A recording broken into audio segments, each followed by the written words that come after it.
Good morning बेटा, welcome back to the online class officer. हम अपना चैप्टर 7 रीड करेंगे और ये चैप्टर 6 है न्यू बुक में।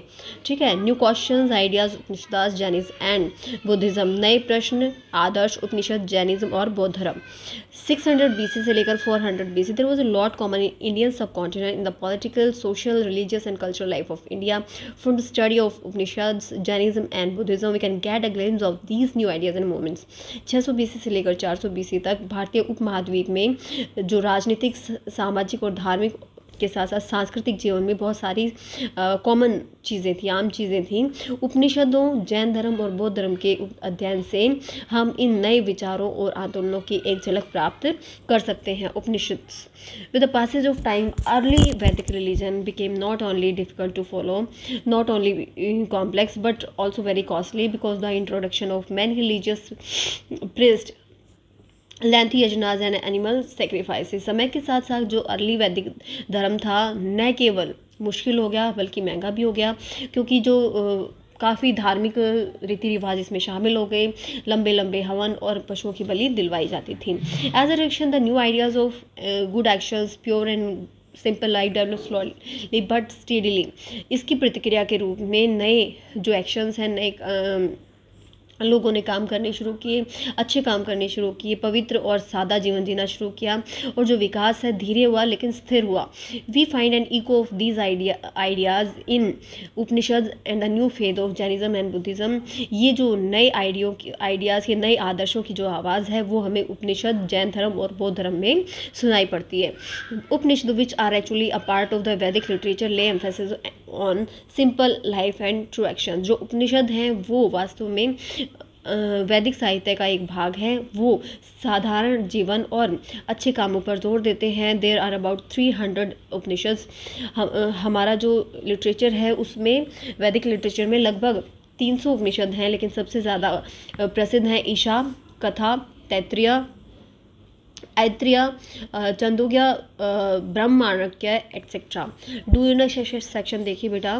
There are 108 Upanishad of which 11 principal Upanishads were composed between the later Vedic and Mauryan period. Some of the other well-known Upanishads are Isha, Ken, Mundakya, Brahmanakya, Aitreya, Taittiriya and Chandogya।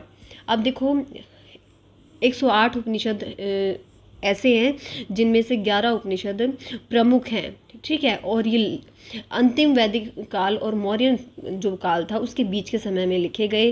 प्रमुख जो जाने माने उपनिषद हैं वो है Isha, Kena, Mundaka, मंडुका,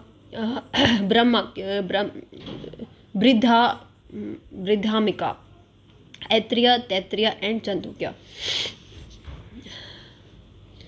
These Upanishads are the source of Indian philosophy and they are an endeavor to explain numerous mysteries of life, to know about the relationship between the soul and the creator, and to elucidate the theory of karma, maya and mukti etc. जो ये उपनिषद हैं ये भारतीय दर्शन शास्त्र का एक साधन है। ये प्रयास करते हैं बहुत सारे जीवन के रहस्यों के बारे में, मतलब उनकी व्याख्या करने के बारे में, आत्मा और परमात्मा के बीच में संबंध स्थापित करने में, और कर्म, कार्य, माया, इल्यूजन होता है माया, मुक्ति, साल्वेशन या मोक्ष, इन सभी थ्योरीज को सॉल्व करने में मदद करते हैं। Shahjahan's eldest son Dara was so impressed by the philosophy of Upanishads that he got 50 of them translated into his own language. He was a great admirer of philosophy of Upanishads. Professor Max Muller, a renowned scholar, affirmed it in these words: the Upanishads will remain always maintain a place in the literature of the world among the most astounding production of human mind in any country and in any age।